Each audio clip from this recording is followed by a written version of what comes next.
You're listening to the Chronicles of a Gooner, the Arsenal podcast. I'm Martin Tyler, and you're listening to Harry Symeou.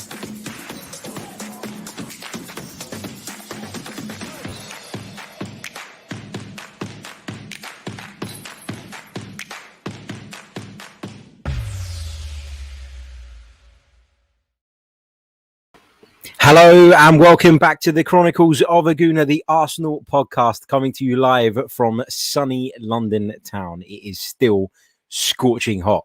Brilliant stuff. Absolutely love it. Although I'm a little bit pissed off this morning. I've got to be honest. I booked some builders in to come and do my patio in the back garden. And they were supposed to turn up at 10 a.m. I had to go out this morning. Went around half of North London looking to find some bags of cement because there's apparently a shortage. I'm not in the building trade, so I had no bloody clue about it. Found some in the end, come back, unloaded it all from the car, and these guys haven't turned up.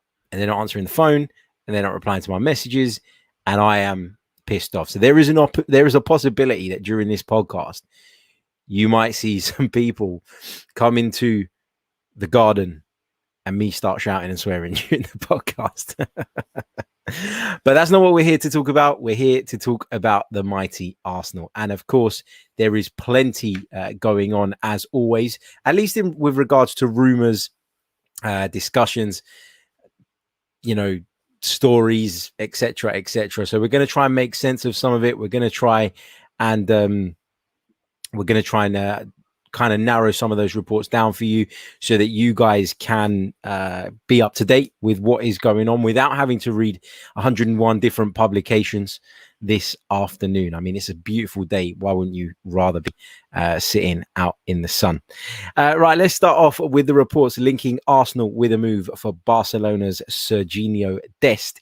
Now, according to reports from Spain, from Sport specifically, Arsenal have inquired about the Barcelona right back, and apparently that inquiry happened at the back end of last season. So he's somebody that Arsenal have apparently been looking at for a little while now. Of course, it's been common knowledge that, of course, Hector Bellerin is probably going to move on this summer. At this moment in time, Arsenal are struggling to agree a deal with anyone that is anywhere near, in terms of monetary value, what we believe the player's worth and what we feel we should be getting for him.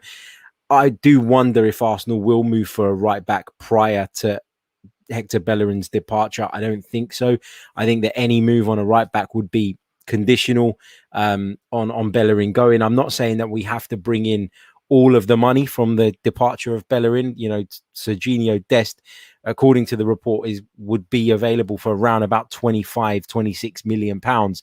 And no matter how much you like Hector Bellerin or how much you think we should be trying to play a hard bargain on him, I think it's unrealistic to expect Arsenal to recuperate, given the way things have gone so far in this window, anywhere near that amount of money for Hector Bellerin. Inter, as we know, still very, very interested in the Spaniard, but they want to take him on loan, and Arsenal just simply don't want to know. Arsenal would probably allow Hector Bellerin to leave on loan if it meant that there was an obligation for Inter to purchase him at the end of next season. And so although those funds wouldn't be coming through the door immediately, there would be a guarantee that they are going to further down the line. And I think that would be enough to persuade Arsenal to do the deal, because we all know Hector Bellerin wants to go. But at the moment, we're no closer to an agreement being reached between Arsenal and Inter over the transfer of Bellerin. And this is why, for me, yes, we're being linked with the likes of Sergino Dest, who's a really good player, and we'll come on to talk about him a little bit more in a moment. But it feels to me like bringing in a top-level right-back is contingent on moving Hector Bellerin on. Now, we've spoken about priorities in this transfer window quite a bit over the last few weeks. I did a video, I think it was at some point last week, where we talked about the 5 positions I believe that Arsenal need to be looking to strengthen in this summer. And whilst right back was on that list, it wasn't at the top of my list. And the reason for that is because I don't think that Chambers or Cedric necessarily are top draw right backs, but I think they're okay. And I think that there are other positions in which Arsenal are weaker and are more in need of bringing in recruits. So that's my take on the right back situation. Get rid of Bellerin, bring a bit of money in for him at least, and I think you might see Arsenal go out and bring a right back in. But if that doesn't happen, or it's left towards the end of the window, and Arsenal feel the funds can be spent better off elsewhere, then I wouldn't be surprised if we do go into the new season with Callum Chambers, Cedric, possibly even Ainsley Maitland-Niles as our right back cover. So, as I say, the Sergino Dest interest apparently is quite long-standing, or at least more long-standing than we were initially led to believe. The reports from Spain say that Arsenal made their inquiry about Sergino Dest's availability at the back end of last season. And Arsenal could be looking here at Barcelona's situation and potentially seeing this as an opportunity to to take advantage, because we know that they are desperate, absolutely desperate to move players on. We know that Barcelona have signed a decent sort of few players this summer on free transfers, but are now in a position where they can't register them because of the salary cap. So there is lots and lots wrong at Barcelona at the moment. And so when Barcelona are sitting there kind of making demands for players like Sergino Dest of around about 25, 26 million pounds, I think if you're Arsenal and you are genuinely interested, and again, this is based on the report from Sport, if you are interested, then you should be trying to do what so many clubs have been doing to us over recent years. And you should try and take advantage of their situation. You should try and take advantage of the fact that they need to offload people, and that Sergino Dest is someone they might be willing to do that with. And you should try and drive the price down as much as you possibly can. That's business. That's football. That for me is the way forward. Now, I can see some of you in the chat saying that Dest is not leaving Barcelona, or that Matt says that Barcelona were keen to move on some of their highest paid players. Dest won't be on a high wage. Yeah, I'm sure they are looking to move some of the big earners on because of that issue that you've mentioned there, the wages. But there are a lot of reports coming out of Spain. This one that I'm specifically referring to comes from Sport, but there has been a lot of discussion about Sergino Dest moving on from the club, with Bayern Munich as well said to be interested in the right back. So there are a number of reports saying that that's the case, that he could move on, and that's where this kind of story stems from. So what do we know about Sergino Dest? Well, we know he's a USA international, and lots of our listeners and viewers are based in the United States, and I'm sure would welcome the prospect of seeing a USA international in Arsenal colours. I'm trying to think off the top of my head, have we ever had one before? Certainly not one who was in and around the first team anyway. Nobody's coming to mind, and I might be wrong on this, but nobody's coming to mind straight away. So it can't have been anyone that significant, can it?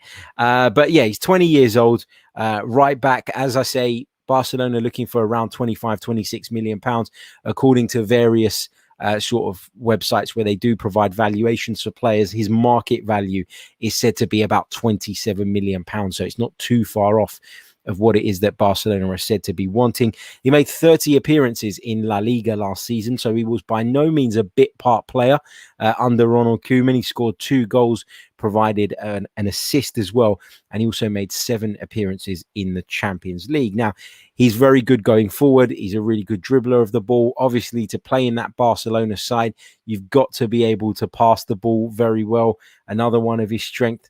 I think one of the things that Sergino Dest sometimes gets criticised for is a lack of aerial prowess, a lack of aerial ability.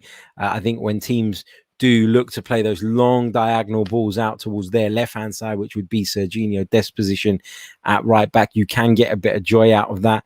And I think in the Premier League, you'd probably have to deal with that a lot more frequently than you might in La Liga as well. There's still question marks about his defensive positioning. Sometimes he gets caught out a little bit high up the field, but he is very much a Barcelona fullback, isn't he? Where a lot of his work will be done in the opposition half. A lot of his work is getting on the outside, creating overlaps, creating spaces, creating room inside for certain players to drift infield and try and do some damage that way. And because of all of that, that's just the profile of player he is. You know, there's been lots of great fullbacks over the years that we've looked at and said, wow, what a fullback, excellent getting forward, but defensively maybe they've not been so strong. So not surprised by those reports that I've read with regards to Sergino Dest and how he's got on so far. According to WhoScored.com, his average performance rating last season was 6.63 out of 10, which isn't great. But again, you can't always read into those ratings too much. They are based on opinion as well as some facts, stats, and metrics, etc., etc. But he's a player I'd be interested in. He's a player who's got a very high ceiling. He's a player who's got a lot more room to improve and to develop. And at 20 years old, I keep talking about it recently, he fits into that profile of player that Arsenal are seemingly looking for. Someone who can retain a sell-on value, someone who can go on to bigger and better things with the right coach. So that's the latest on Arsenal's reported interest in Sergino Dest. Apparently, Arsenal have inquired. Apparently, their first inquiry was way back when last season finished, which suggests that this is not something Arsenal have just cooked up in the last few days. And again, maybe backs up the point that there is a plan at Arsenal, even if we're not able to execute all of it. At least clear targets were identified, and this points us in the direction again that maybe that was the kind of always the case, and it's not Arsenal making it up as they go. It's not Mikel Arteta and Edu acting on a whim. So that's the bit on Sergino Dest. Let's talk a little bit about Joe Willock's future now. Of course, Joe Willock was part of Arsenal's pre-season tour of Scotland, and I've heard nothing to suggest that Joe Willock will not be going with the club to Florida. Of course, Arsenal have a couple of games coming up over there. Really awkward times for the UK viewers. I'm sure you guys in the States will be loving it. But one of the games, the first game in which Arsenal play Inter, will be at 11:30 p.m. UK time. And then depending on how we get on, the next game against Everton or Millonarios will be either at 11:30 p.m. or 1:30 a.m. So that is going to be quite tough. But don't worry, we're going to have it all covered here on the Chronicles of a Gooner. So we'll bring you some reaction to that game probably the morning after, because I'm not sure I can do it anymore. I'm getting old. Can I stay up, watch the game, and then do a podcast straight after? Don't know. I'll probably leave it to the next day, if I'm honest. But Joe Willock, Steve Bruce, very much still interested in taking the young man to Newcastle United for another season at the very least. Now, Steve Bruce has been talking about this, and he was very adamant that the ball is in Arsenal's court, that he is a player that Steve Bruce likes, and that Newcastle will continue, in his words, to badger Arsenal as long as there's a chance and a possibility of him moving on. But he does go on to say that, of course, Arsenal will be looking at the player in pre-season, and they'll be making their decision based on that. I've discussed this one at length on a number of occasions, and I'm still of the point of view that if you can get good money in for Joe Willock, you should do it, because never again will his stock be so high. He's come into this summer off the back of a really impressive end to last season. Price tag shoots up. But if he comes back to Arsenal, well, he has come back to Arsenal, but if he stays with Arsenal and ends up being a bit part player again and coming off the bench for 5-10 minutes here and there, then you end up being in a position where you can no longer demand 15, 20, 25 even million pounds for him. So I think Arsenal are in a place where we want to build the squad, we want to improve the squad, we want to keep this young core, but we also have to recognize that, yes, we need to do a lot of spending. Yes, it seems that there is more money available than many of us thought at the start of the window, but this would be a good opportunity to recuperate some of that money. And as we know, that's important too. So, I'd probably move him on. But Steve Bruce, not putting out the fire on that one, not for a second suggesting that Newcastle United are no longer interested in Joe Willock, because they are, and they see him as somebody that would improve their side again for the coming season. And so watch this space on that one. Another update is on the future of Granit Xhaka, and I'm imagining lots of you will be asking the question, is Granit Xhaka's proposed move to Roma any closer? Well, at this moment in time, I've got to say, I don't know, because we've seen contradictory reports over the last few weeks. Yes, it's edging closer. Yes, it's almost there. Oh, no, it's not. It's nowhere near. And we don't know whether we're coming or going on this one. I think that this is holding Arsenal up in terms of bringing in the midfielder. I think that Arsenal will be partly reliant on the funds that come in from Granit Xhaka, but also they'll be looking to free up space in the squad and the wage bill and all of that stuff. So I think with Granit Xhaka, this one is a deal that probably is going to drag out a little bit longer. It's a deal that I felt all along Arsenal were probably getting the rotten end of in terms of what it was rumoured that Roma were looking to pay. I said to you guys last week, didn't I, that there were reports coming out of Italy saying that Roma had raised the bid, some saying that it was up to 15 million plus add-ons. Others were saying it was 18 million plus add-ons. And as I say, there's been so much contradiction in what's been reported on this one. It's very, very difficult to make heads or tails of it. But I do think that it's slowing Arsenal down in terms of bringing in a new midfielder. I think that Granit Xhaka is quite clear and quite adamant that he would happily go there. I think that Roma would happily have him. But this distance between this gap between what Arsenal are demanding and what Roma are currently willing to pay doesn't appear to have been bridged just yet. Anyway, at the time of recording, July 19th, but we'll see. Fingers crossed we get some movement on that one. Elsewhere, let's talk about Houssem Aouar. And again, another player whose name is just not going away. There were reports from the Daily Star that were then recycled by Sky Sports a little bit later on, which suggested that Houssem Aouar will be joining Arsenal this week, and that one is a lot further down the line than many people think. Who knows? Talked about him before, talked about the fact that Arsenal, having been so big on him and having been so interested in last summer, might be foolish to kind of turn down the opportunity to sign him 12 months later for essentially half the price. And so I do genuinely feel like that. I think that Houssem Aouar is a good player. I think he's someone that can improve us in midfield. I wonder how he'll be used. I wonder whether if Arsenal do sign him, you'll see more of a 4-3-3 than a 4-2-3-1. I'll be interested to see how he fits in, how he blends in. He is capable of playing from those deeper positions, but he's not quite the same profile of player as Granit Xhaka. So how will Mikel Arteta use him? That will be interesting to see if indeed that deal does materialise. But we heard reports that Tottenham were interested as well. We've heard that Man United are interested. We've heard a lot on Houssem Aouar over the last week or so, but his name is one that's not going away when it comes to Arsenal, and I wouldn't be surprised if we do end up going on to sign him between now and the end of the window. There was an update yesterday on the future of Manuel Locatelli, a player that many Arsenal fans would like to see join the club this summer, but a player who some would actually prefer not to see join the club. And I found this quite interesting, this whole debate.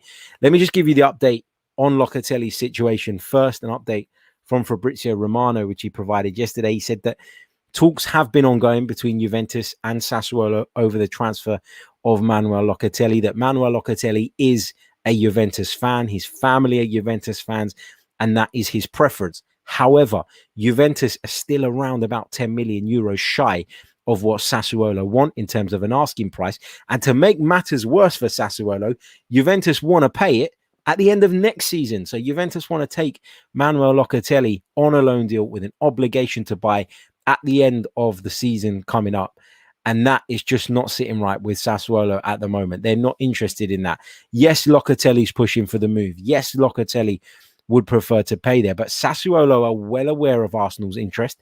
They know that Arsenal are willing to pay 40 million euros for him up front, which is obviously causing them to push back against Juventus.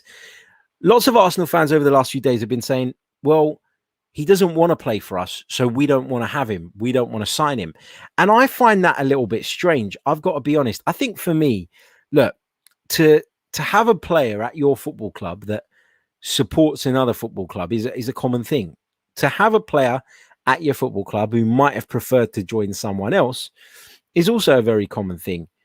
But to say that Manuel Locatelli, if he came to Arsenal, wouldn't try or wouldn't care or wouldn't give his all, I think is a little bit disrespectful to the player. He's a professional footballer at the end of the day. But I also think it's just, you know, for me, it's like there was a whole debate, wasn't there, on TalkSport? I'm sure you guys have seen clips of it on social media where I think it was Danny Mills was saying that Danny Mills, world's biggest knob, but anyway, was saying something like Ben White is better than Arsenal and Ben White shouldn't want to move to Arsenal because he's better than that. And Danny Murphy, another former Premier League player and pundit on TalkSport, kind of came back and said, well, it's all good saying he'd rather play for Manchester United or Liverpool or Chelsea, but they're not the ones that have come in with the offer. They're not the ones who have been willing to match his current club's valuation. And so he doesn't really have a choice, does he? And if Juventus can't agree a deal with Sassuolo, then Manuel Locatelli doesn't have a choice. It would be Arsenal or staying at Sassuolo, because Arsenal are the only club right now who have indicated that they are willing to pay the money that Sassuolo are asking for this excellent, fantastic midfielder. So, yes, he might prefer Juventus if he was given the choice of any clubs in the world, but you don't always have that luxury. And I think that he would still be a very, very good signing for Arsenal. It'd be one to get excited about. He improves us immediately. And if we can sneak in somehow and do that deal between now and the end of the window, I will be absolutely delighted. And I promise you, I will not give a second thought for the fact that he's a Juventus fan and that his preference was Juventus. It's like me saying, you know, I prefer to play for Arsenal than Everton. But if Arsenal don't want me and Everton do, then I don't really have a choice anyway, do I? So, you know, it's mad. Would you sacrifice your career? Because there's no doubt that Arsenal is a step up from Sassuolo. So would you sacrifice bettering yourself and bettering your career to, you know, because you had a pipe dream in terms of going to a club that wasn't going to actually offer for you? Interesting. I don't know. I think as Matt says in the chat, I think agreed. It's like we're undermining his professionalism. I think that's absolutely the key point there. Other bit of news I want to bring to you before we take some questions. So start getting those questions in actually now so that we can get a few in by the time I come to it. Put a little queue at the beginning of your questions and we'll get through as many as we can between now and the end of the stream. Alexander Lacazette. Now, of course, there's been a lot of discussion around whether or not Alexander Lacazette will be given a contract extension by the Gunners. He is going into the final season of his contract. Will Arsenal look to cash in on him this summer, or will Arsenal look to, will Arsenal look to hold on to the player, perhaps offer him a short-term extension? Because he is one of the senior players in the squad that, although, okay, at times during his Arsenal career, he's not always been brilliant, but I think he's obviously a massive influence on some of those youngsters. They all speak so highly of him as a person and in terms of how he's helped and supported them. So there's that element to it as well. But according to the reports today from the Mirror, and again, you know, some of these sources, you need to take them with a pinch of salt, but we're just rounding up what's what. They say that Arsenal are looking to move him on in order to fund some different deals. Are we going to be able to do that, though? This is the point. We're talking about young players that we're trying to move on, and we're struggling to get what we need. People like Matteo Guendouzi, people like Lucas Torreira. Alexander Lacazette is at a point in his career where you probably feel like his next move will be his last significant one. And are we going to get an offer that outweighs the benefits that he brings to the team? Because I think for team spirit, I think in terms of his attitude, I think he's very, very good. And he chipped in with, I think it was 17 goals last season in all competitions, which is very respectful. But also, I thought he brought other players into the game incredibly well. And I thought he helped get the best out of Emile Smith-Rowe, out of Bukayo Saka, out of Nicola Pepe at times. And so I wouldn't be against Lacazette staying. I think Yo-Yo makes a great point in the chat where he says, Laka is currently the most suited forward to play Arteta's football. Yeah, I don't disagree with that for a second. Not at all. Right, let's get to some of your questions. Just before I do that, quick reminder that this podcast is brought to you by manscaped.com. So if you're in need of some male grooming, get over to manscaped.com, enter your discount code, which is 90min20, and you will get free shipping as well as 20% off of your order. There's some great products, and I'm telling you now, with the sun shining, if you've got a date coming up, now the restrictions have been lifted, that date might go better than you planned. And if so, you're going to wish you'd got a Manscaped. There's a Lawnmower 4.0 on the market now, and I can tell you, what a cracking product. So get involved, manscaped.com. As I say, use our discount code 90min20, and you get yourself 20% off as well as free shipping on your order. Right, let's take some of these questions. Assassin says, Harry, don't you think this transfer window is getting quite redundant? Arsenal are so slow with transfers. Why haven't we announced Lokonga in regards to the right back, centre midfielder, and attacking midfielder? We need to get a move on. I don't think that the transfer window has been redundant. I think that with transfer windows, you can't really make that judgment until you get to the end of them, because so much can happen in such a short space of time. You could be in a position right now where you're kind of lining up your ducks and you're waiting for everything to fall in place. We know that, we've got Nuno Tavares. We know that the Lokonga announcement is imminent. That's 2 players. We know that Ben White, once he returns from holiday, is likely to join the club and sign for the club. And as I said on the show where we spoke about that news the other day, don't get impatient about Ben White, because the guy's on holiday till the 26th of July, and there's going to be zero movement before that, unless he decides to cut his holiday short. And why should he? So 26th of July and onwards, you'll probably hear something about that one.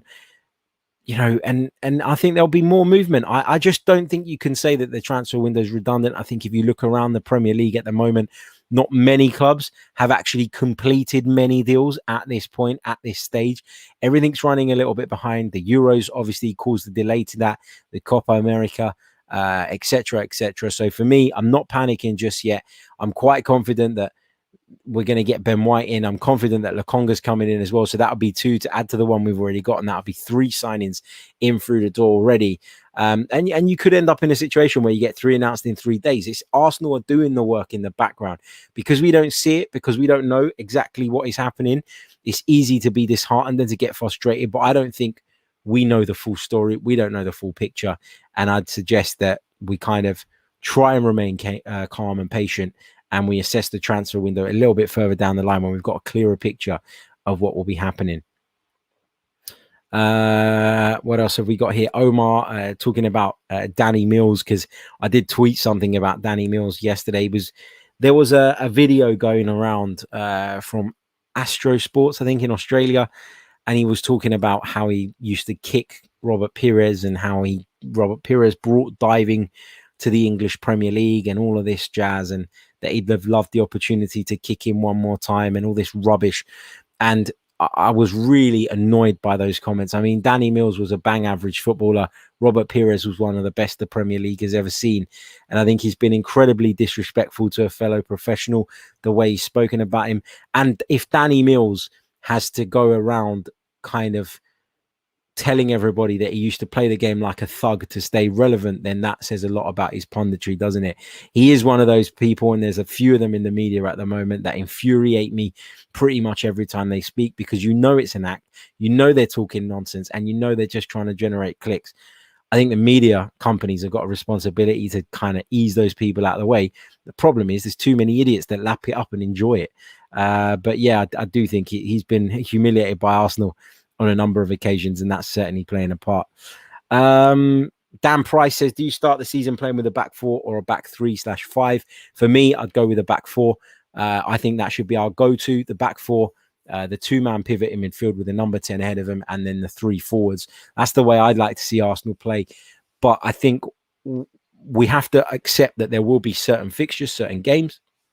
We might come up against certain systems, and we might come up against opponents of a higher caliber than us, in which case we may revert to that back 3, back 5. With Nuno Tavares coming in, I feel a lot more comfortable about Kieran Tierney maybe being pushed into the left side of the centre-back position alongside Gabriel in the middle, and maybe Ben White on the right if we get that deal done. Or, if we don't, Rob Holding, who I think looks better in a back 3. So I think it's good to be flexible. It's good to have those options. And yeah, that's where I stand on that. Wesbird says, are you worried, Harry, at the lack of movement with regards to players going out of Arsenal? Not yet. I think they will go. I think it will be done. I've always maintained over the last month or so that we're not going to get, in terms of monetary value, what we'd hoped. And for me, it's about just getting them out of the club. Sometimes you just got to cut your losses. You've put money into something, it didn't work out. Just stop wasting money on it. Cut it loose, get rid. And I think that's what's going to happen with a lot of these players come the latter stages of the window. Let's pick up a couple more comments. You know what? We've got a few super chats. Let me just pick those up. Innie says, hey, Harry, for me, the biggest update from Romano was that Locatelli isn't saying no to Arsenal, but would like to explore the Juve option first. First of all, I want to say a massive thank you for your very, very kind super chat donation. Yeah, that was kind of the point, wasn't it? Is Romano is not saying, or nobody's saying that Locatelli doesn't want to play for Arsenal. They're saying he prefers Juventus. But if Juventus isn't on the table, if that isn't an option, and it isn't an option until they meet Sassuolo's valuation for the player, then he's not come out, and nobody close to him or within his entourage, if you like, has suggested that he doesn't want to play for Arsenal. We just know that he prefers Juve. And listen, if I was a footballer, I'd prefer to play for Arsenal because they're the club in my heart. But if Arsenal didn't want me and Real Madrid wanted to sign me, I'd join Real Madrid, wouldn't I? That's the kind of point here. But thank you very much for your donation, mate. What else have we got in terms of your questions and some super chats? Matt Murdoch, thank you so much. Says, last season after Villarreal, you said that Arteta wasn't the right manager. Do you still feel that way? Shocking defending and terrible moving forward. Arteta out. After the Villarreal game, I was very, very upset. Very upset with Mikel Arteta because I thought he gambled in the first game. I thought he really messed about with the team in that game, with all this Granit Xhaka at left back nonsense and playing with the false nine in the first leg. I thought he got that wrong. I really did. I'm in a position now. I'm in a place now where obviously your raw reaction after a game like that is very much based on emotion. And I do feel like he's got it all to prove now. I think that he now has to prove to us that he is the right man rather than us kind of blindly believing in him anymore. And I think that's the position we're in with Mikel Arteta. I think overall our defending as a whole since he's arrived has been better, but it's taken away from the attacking play. And finding that right balance in the team has been Mikel Arteta's biggest problem and biggest struggle, I would say, since he became the Arsenal boss. I think there are other managers in the world out there right now that would do a better job than Mikel Arteta because they're more experienced, because they've been there, done it, because they've got the T-shirt, and maybe just because they're better managers. But I've also kind of trained myself into I trained myself into the mindset, which is the right mindset, I believe, of, there probably is somebody out there who could do a better job, but he's our manager at the moment. And I don't really think that digging him out all the time is helpful. I think when he deserves it, you should criticize constructively and respectfully. And I promise you, I'll be doing that from day one next season because the pressure is on. I think the pressure is massively on Mikel Arteta this time around.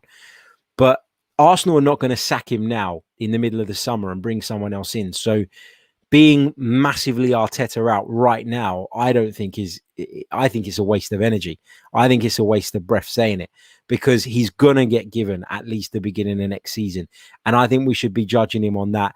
We should judge him at the end of the window and we can decide if we think the window went well. And then we'll only really know if the window went well based on how the team performs next season. So that's where I'm at currently with him. Big hello to Jay Dubio, says, afternoon fella on Dest. I'd snap him up in a heartbeat. Quality player. Tierney on one side and Dest on the other would be amazing. What else have we got here? Steve Stone says he respectfully disagrees with my comments about the transfer window. He says this window is not a normal window from Arsenal's point of view. Time is a luxury we can no longer afford. Yeah, look, in an ideal world, Steve, you'd want to get those players in ASAP so you can prepare for preseason, so you can take them on the preseason tours with you, so you can embed them in, so you can do all of that. But it's not an ideal world, and sometimes teams don't budge, don't move quick enough when it comes to selling players to you. And what do? Do you give up on the targets that you feel are the best suited to the role and pursue other targets that you maybe don't feel are suited just because you think that deal can be done quicker? I don't think that's the right approach. So I get that the time is an issue. And in an ideal world, we would love to be in a place where we've done all our transfer business a couple of weeks before the big kickoff and we're ready to go and we're settled. But the reality is, Steve, I think we're still going to be doing business between August 13th when our season kicks off and the end of August when the transfer window closes. Let's pick up a couple of other bits and pieces. This is an interesting one from should Arsenal consider playing preseason fixtures behind closed doors in futures based off the hysterics of social media? The hysterics around the preseason friendlies have been mad to me, and I went on a bit of a rant on it during the last podcast, so I'm not going to go into that again. But yeah, well, I don't think they should be played behind closed doors. I quite like preseason. Obviously not as much as competitive football, but I like having a look at new players. It's kind of one of those, like, let's look at your new toys kind of thing. So I do like preseason. I think what's most important about preseason is the work you do on the training ground and the work you do with regards to fitness, rather than the outcome of the matches. I think matches are just about getting match practicing, getting sharp again, and the results are neither here nor there for me. But, you know, I don't want them to play behind closed doors, but I think people just have a responsibility to bloody to just chill out when it comes to preseason friendlies. I really do. What else have we got? I'll take this one finally from Syed Abdullah, who says, what's your starting lineup for next season if Arsenal can get their targets? Or I'd go with Berlino in goal. Let's assume that Sergino Dest is a target. I'd go with Dest at right back, White, Gabriel at centre back, Tierney at left back, Partey, Aouar in midfield with Emile Smith-Rowe ahead of them, Pepe on one flank, Saka on the other, and one of Aubameyang and Lacazette up front. Off the top of my head, I haven't really thought about that in detail, but that's where I am. What else have we got? All right, I'll take one more question. I'll take this one from Daruv. Will you be okay with Xhaka staying if Roma remains stingy? Yeah, because I don't think he's that bad a player. I've said it time and time again. I think we're in a place now with Granit Xhaka where, as much as I think he was really important last season and a lot more consistent than people gave him credit for, I do think that, you know, his time at Arsenal has just come to an end because the ill feeling towards him from some of the fans. He obviously feels a little bit, judging by the way he talks, disconnected from those at the club and the fans, etc., because of everything that's gone on in the past. And I get that. I would probably feel the same if I were him. And it's just that we're just in a place now where it's not going to work anymore, is it? And, you know, Granit Xhaka could have the game of the season. Nobody would talk about it. Granit Xhaka can make one mistake and it becomes the end of the world. And that's the reality of Granit Xhaka's relationship with the Arsenal fan base at the moment. And so it is best for him to move on. But from a purely footballing perspective, I'd have no issue with him staying. If I were the manager, unless a decent bid came in or a bid that I thought reflected his value to the team was submitted, I don't think I'd even sell him. So I'm not dead against him staying. No, absolutely not. Right, I think I'm going to leave it there because we've been going for nearly 40 minutes. We are going to be back later on today with another show. We'll be looking around, checking out if there's any more reports coming out today, in which case we will cover those for you. But we'll also be giving it a little bit more of a Q&A element on the podcast coming up later today. If you're listening via the audio platforms, that show will be available for you tomorrow morning, first thing. But if you want to join us live on YouTube, we'll be doing that a little bit later on today. Turn your notifications on for information on when that one will be going live. I'm not 100% sure on the time yet, just because I've got a couple of bits to do for work. And so, well, for other work. And so I might not be able to set that time in stone until in around about an hour or two's time. But yeah, thank you all for tuning in. Let's quickly check in where we are actually in terms of likes before we move forward. Hold on a second. There's over 300 of you watching us right now live on YouTube. We've only got 64 likes. That's it. Let's get up to as close to 100 as possible. Come on, let's do it now. And while we're doing that, actually, to give you a chance to do it, let me know in the chat box where it is you are joining us from. Hit the like button and comment in the comments where it is you are tuned in from, and I'll give some of you guys a shout out. Big thank you to Matt for your kind comments, to Wesbird, to Steve, to Josh, to everybody else in the chat box. We have got, let's do this now. From Kuwait, we've got Said Abdullah. We've got Wesbird joining us from Milton Keynes, not too far. And of course, we've got lots of you in the United States. We've got lots of you joining us from various parts of Africa as well. And of course, right here in the UK. Tony joins us from Sweden. Rodrigue joins us from Atlanta. We've got London. We've got Ezra from Ethiopia. We've got Jabu joining us from South Africa. CT Gooner is in North Carolina. Marcavelli is in Leytonstone. Steve is in Kent. So lots of you tuning in from all over, which is fantastic. We've got Brixton, Bali. We've got all over the world. Great stuff. Right, I'm going to leave it there. I will catch you all very, very soon with more Arsenal content. Remember, hit the like button on your way out. Let's try and hit that 100 mark by the time the outro plays. I'll catch you all very soon. Until next time. Ciao.